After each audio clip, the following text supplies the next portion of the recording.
Well, nearly 10 years ago, United Flight 93 went down in a field outside of Shanksville, Pennsylvania. We'll all remember that as part of the 9/11 attacks, masterminded by Osama bin Laden. A pilot from Colorado was the captain of that flight. Sandy Dahl learned to fly before he learned how to drive. His widow, Sandy, still lives in Colorado. We now go to 9 News reporter Kyle Cabote.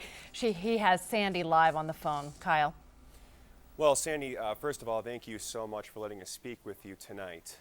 No problem. Thank you for giving me a voice. Well, I have to imagine, this news is a big shock to all of us, and it has to hit you and your family especially hard.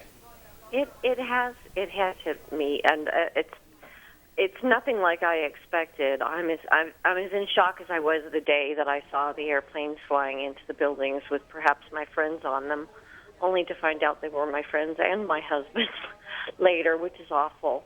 And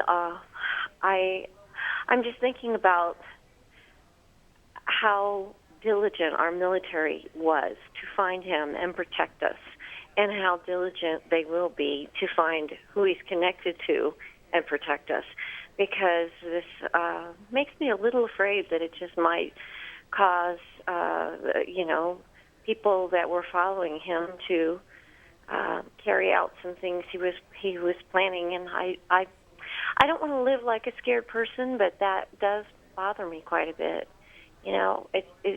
I would just love to say this never happened and that people aren't really this mean, but I've been shown firsthand that they really are mean. Well, it's been almost 10 years since the events of 9/11.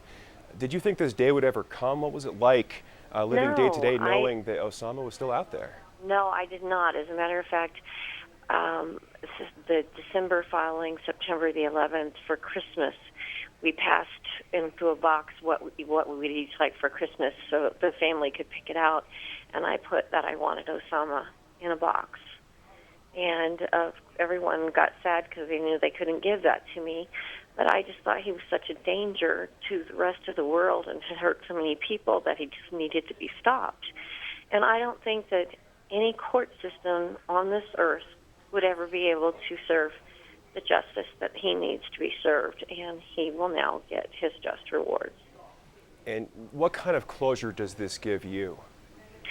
It gives me closure to know that our military are diligent enough to not just forget about somebody who did a bad thing and let them get away with it, to find people responsible for killing Americans and making them pay for it.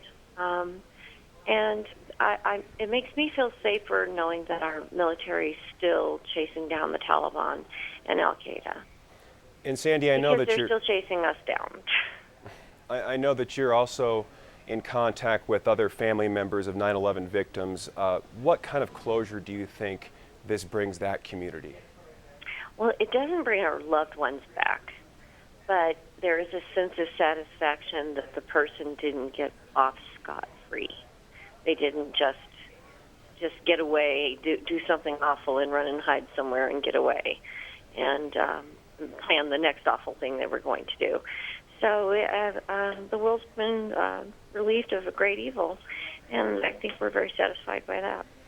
And finally, looking forward to your own future, your family's own future, how do you think this changes things? How does this change your perception?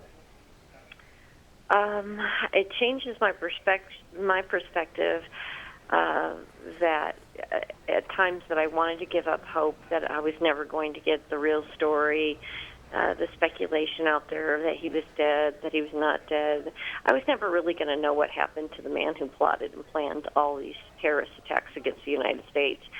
And I'm happy to know that it's been seen through to the end, and we have some closure.